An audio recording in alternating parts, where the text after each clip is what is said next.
మామిడి తురుము కొత్తిమీర పచ్చడి. సామాన్లు అందుకో.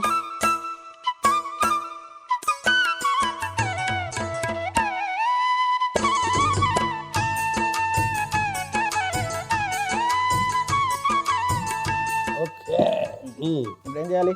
ఫ్రైంగ్ ప్యాన్ ఎక్కించు, వేపుడు ముక్కు పొయ్యి వెలిగించు.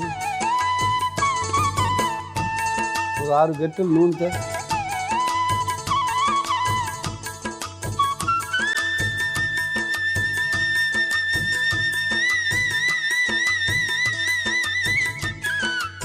మామిడి తురుములో ఒక చెంచా ఉప్పు, ఇంకో చెంచా వేయి. నాకు అర్థమైంది, ఇంకొకటి వేయాలి అంతేగా? చాలు చాలు, ఇంకొద్దులే. ఇగో పసుపు. ఓకే, ఇది బాగా కలిపేయాలి. తర్వాత మిగతా ప్రక్రియ మొదలెడదాం. ఆ పసుపు ఎందుకు కలిపిన అసలు నాకు అర్థం కాదు. పసుపు కలపకపోతే ఎట్లారా? Indian antibiotic. పెద్ద పెద్ద కంపెనీలు యాంటీబయోటిక్ బదులు ఆ గొట్టాల్లో జస్ట్ పసుపు వేసి అమ్మేస్తున్నారు ప్రపంచంలో. దాన్ని మించిన ఔషధం లేదురా.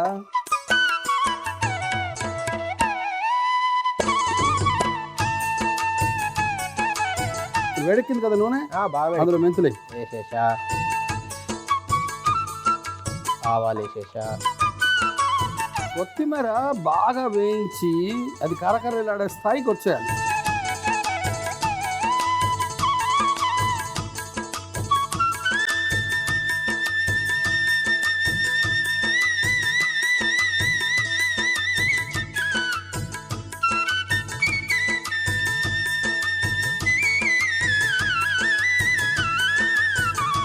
ఎండు మిరపకాయలు,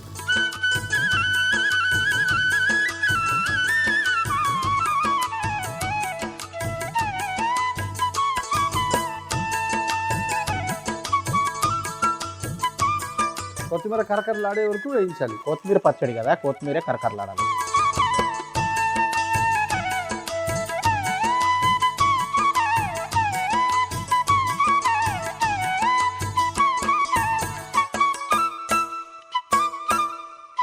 ధనియాలు పోయి కట్టేసి, అంతేనా? కట్టేసా. చింతపండు,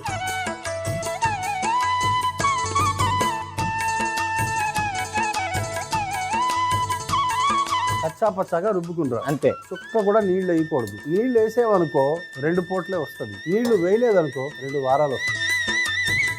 రాజు యాదవ్ నేడు మీ రాస్తాలోకొచ్చాడు. ఇదిగో బాబాయ్, ఓకే, అలా చేసా. బ్రహ్మాండం. చింతపండు వేసాం కదా, పులుపు కదా, దానికి కొంచెం బ్యాలెన్స్ చేయాలి, అంటే సమతుల్యం సాధించాలి. కొంచెం బెల్లం,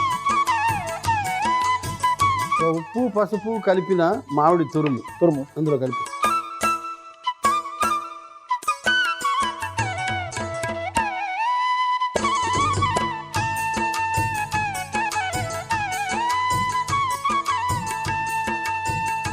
అవును, మామిడికాయ ఆల్రెడీ పులిపే కదా, మళ్ళీ చింతపండు ఎందుకు? ఆ పులుపు వేరు, ఈ పులుపు వేరు. కలుపు కలుపు కలపాలన్నా?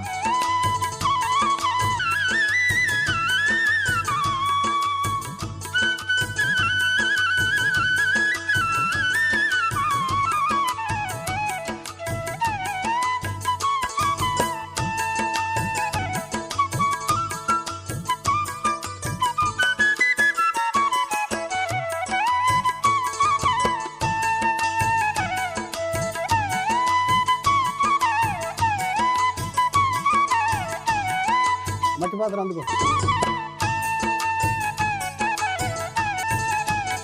మామిడి తురుము కొత్తిమీర పచ్చడి ఎలా తయారు చేసావు? మామిడి తురుము కొత్తిమీర పచ్చడి ఎలా తయారు చేస్తానంటే, ముందుగా మూకుడులో 6 గరిటెల నూనె వేసి వేడెక్కిన తర్వాత మెంతులు, ఆవాలు, కొత్తిమీర, ఎండుమిరపకాయలు, ధనియాలు వేసి వేయించి అందులోనే చింతపండు కూడా వేసి కచ్చాపచ్చాగా రుబ్బుకొని అందులో బెల్లం, ఉప్పు, పసుపు కలిపిన మామిడి తురుము కూడా వేసి బాగా కలిపి ఒక గిన్నెలోకి తీసుకుంటే మామిడి తురుము కొత్తిమీర పచ్చడి రెడీ.